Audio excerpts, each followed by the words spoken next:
شاهد علي شاهد صاحب وایي چې رښتیا وایم دروغجن لالی خفه شي که نه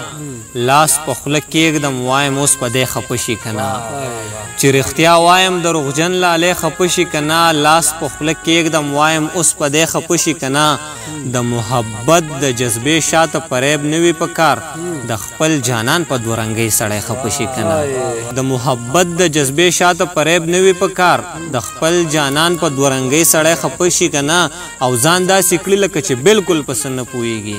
کله ناکله مې تر ډېر زړګی خفه شي که نه او الله دې چرې هم ستا زړه زمانه نه بدوي الله دې چرې هم ستا زړه زمانه نه بدوي ای ستا په سر د رانه خپل پردی خفه شي که نه او دې چم ته راشي او پوښتنه د شاهد ونه کړي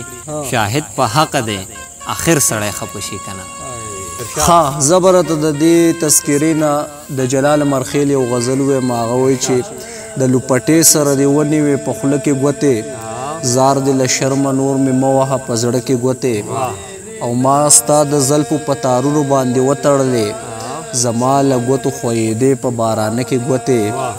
او د عشق له درده مې کړه داسې ناګهانه چغه لکه ماشوم نه کله ونښلي په وره کې ګوتې او په رکعتونو کې خطا کړم د بنګړو ماتېدو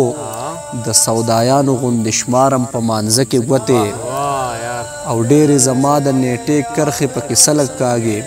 درنه به پاتې شي جنۍ په دیواله کې ګوتې او ستا جدایي په خپل نصیب کړم حیرانه پاتې جلاله ومې سوځېدې په تناره کې ګوتې د درمان صاحب شعرونه دي چې حق حیرانه به یو دواړه په اختر کې سړی چاله ورکړي غاړه په اختر کې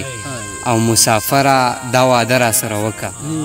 مسافره دا واده را سره وکړه نه به ژاړم او مه ژاړه په اختر کې او زما مور د خپل عادت نه و مجبوره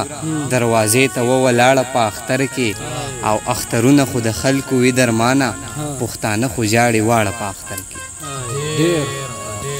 دغه درې واړه غزلې تاسو ټولو ملګرو ته په ډېره مینه ډالۍ